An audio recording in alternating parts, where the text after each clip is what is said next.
जो तनाव की स्थितियां हैं, जब आपने काम शुरू किया था और जब आज का जो समय है, जिस समय हम बात कर रहे हैं, दोनों समय जो मनोरोग से जुड़े हुए लोग जो आते थे, मैं चाहूँगा ये एक दो घटनाओं से, जो जिनका अगर किताब में उल्लेख है तो भी और नहीं है तो भी, उनके उल्लेख के साथ बताएं कि परिस्थितियां कितनी बदली हैं और क्या हमारा समाज आज यह मानता है कि मनोरोग भी कोई एक बड़ी बीमारी है और इसका भी इलाज होना चाहिए। जैसे कि मेरी आदत है, मैं हर सवाल को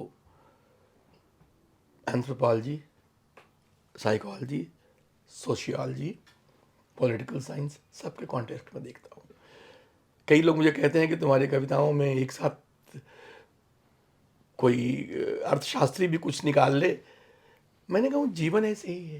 साइकियाट्री की किताब मैंने एडिट की है, उसका नाम है इंटरफेसेस ऑफ साइकियाट्री, जिसमें मनोचिकित्सा के जो संपर्क हैं किन किन चीज़ों से, उसमें कला से लेके पॉलिटिकल साइंस से लेके अर्थशास्त्र से लेके सबके साथ संपर्क है, इन चीज़ों पे केंद्रित किया है। तो क्या है कि जीवन ऐसे ही बड़ा जटिल है, तो मैं उसी तरीके से देखना चाहूँगा इसको। देखिए, हुआ ये कि आप भारत की दुनिया की बात छोड़ दीजिए, सिर्फ भारत पे केंद्रित करते हैं। हम कृषि आधारित समाज थे। कभी जब कृषि आधारित समाज था, तब जो तनाव का उत्पादन हम करते थे वो खेतों में करते थे। खेती से तुलना कीजिए उसकी। परिवार और समाज के जो तनाव थे वो सब उसी मात्रा में थे कि अनाज में कभी फसल हुई, कभी नहीं हुई, कुछ तनाव हो गया, कुछ नहीं हुआ, इस तरह से। उसके बाद जब औद्योगिक क्रांति हुई, तो औद्योगिक क्रांति में और फसल उगाने में कितना फर्क है। उसमें एक जैसी चीज तड़ तड़ तड़ तड़ तड़ तड़ 10 मशीनें बन गई। तो फिर हम लोग करने लगे तनाव की मैन्युफैक्चरिंग, क्योंकि अंग्रेजों ने हमारे यहाँ ट्रेन भेज दी और हमारा देश बदलने लगा। होना ही था, ये तो होना ही था कि औद्योगिक क्रांति का असर पड़ना ही था। तो फिर हम उस तरह से काम करने लग गए, यानी करघे पे दुख नहीं बुन रहे हैं जीवन के, हम मिलों में थान के थान दुख का उत्पादन कर रहे हैं, तनाव का उत्पादन कर रहे हैं। एक ये मोड़ आया। उसके बाद आई डिजिटल क्रांति। डिजिटल क्रांति ने क्या कर दिया, एक फेमस जोक है कि सरदार जी आए विदेश से, और तब तक वो कई चीज़ें सीख चुके थे, कंप्यूटर आ गया था विदेशों में, यहाँ नहीं आया था। तो देखे, विदेश से पहली बार गांव से कोई आदमी गया था, पूरा गांव उनको रिसीव करने ट्रेन स्टेशन में पहुंचा। वो निकलने का उन्होंने कहा कि सत श्री अकाल, वन कॉपी टू ऑल। तो यही हाल दुखों का भी हुआ, यही हाल दुखों का भी हुआ कि one copy to all. Photocopy करके तो कुछ काम चला। तो जो मैं जब मनोचिकित्सा के क्षेत्र में आया 90 के दशक में, उस समय था कि जेरोक्स का चल रहा था, तनाव का जेरोक्स बन रहा था। लेकिन ग्लोबलाइजेशन जब हुआ उस समय, उसी दशक में, और उसके बाद देखते देखते लगा कि जैसे तनाव उत्पादित करने के तो डिजिटल क्रांति हो गई है।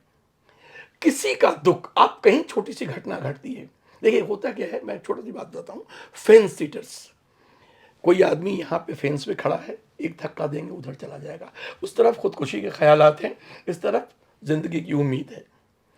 अगर बसंत का महीना हो, दिल टूटने की महामारी चल रही हो और परीक्षाएं होती हैं उस समय, एंट्रेंस एग्जामिनेशंस, तो उनमें लड़कियां फेल कर रहे हों, आप सोच के देखिए कि उसमें कोई आदमी एक तो झेल जाए कि भाई लड़के का या लड़की का दिल टूट गया, या फिर जो एग्ज़ाम है उस पर क्वालिफाई नहीं कर पाया, लेकिन दोनों हो जाए और किसी ने खुदकुशी को उसकी खबर भी आ जाए, तो जो फेंस पे खड़ा है उसको धक्का लगा, उस पार चला गया, इधर खुदकुशी है और आदमी खत्म हो जाता है। ये डिजिटलाइजेशन के बाद चीज़ें इतनी इतनी ज़्यादा हो गई हैं कि अब कुछ बचा नहीं है। अल्फ्रेड हिचकॉक ने कहा था कि टेलीविज़न बाहर की हिंसा को हमारे घरों में ले आया है, या बाहर की हत्याओं को घरों में ले आया है।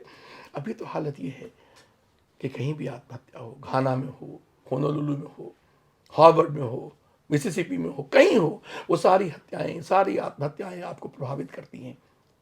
अब आंखों देखा हाल जब युद्ध का देखते हैं तो आप पे क्या असर पड़ेगा। तो कहने का मतलब ये कि ये चीज़ें, मैं इस ऐसे युग में साइकियाट्रिस्ट बना हूँ, इस युग में जो है वो वन कॉपी टू ऑल। किसी की एक घटना होती है, किसी के जीवन की, वन कॉपी टू ऑल हो जाती है और पूरी दुनिया में वो चीज़ें फैल जाती हैं। हालत ये हो गई है कि कोई परिवार ऐसा नहीं है जहाँ किसी के मन में अवसाद या आत्महत्या के ख्यालात ना हो। कोई परिवार नहीं बचा है।